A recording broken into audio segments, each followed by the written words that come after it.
Hello children, in this video I am going to give you the introduction or about the poem The Gift of India.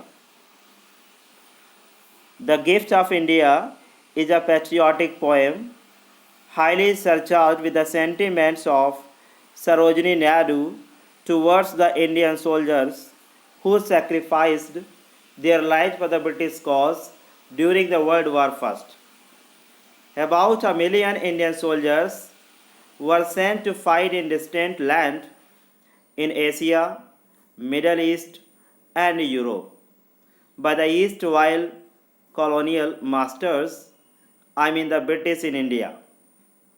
These soldiers listened to the call of their duty and did their best, even without knowing why they were fighting. These Indian soldiers were used as pawns, puppets, in the war by the British. They were in no way involved in the cause or the outcome of the war, but they were cruelly deployed, killed for the benefit of the British. The poetess refers to the exploitation of Indian soldiers in the hands of the British.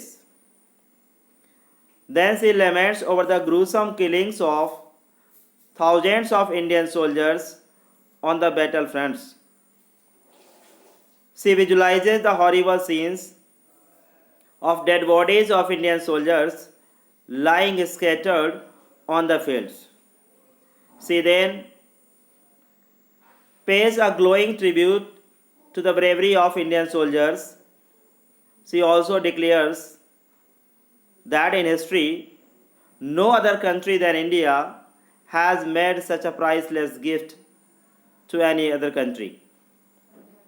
At the end of the poem, the poetess hopes that soon good sense would prevail and there would be peace in the world.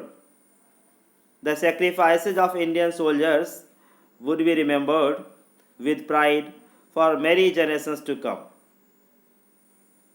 This is the introductory part or about the poem, and in the next video we will discuss the content of the poem. Thank you.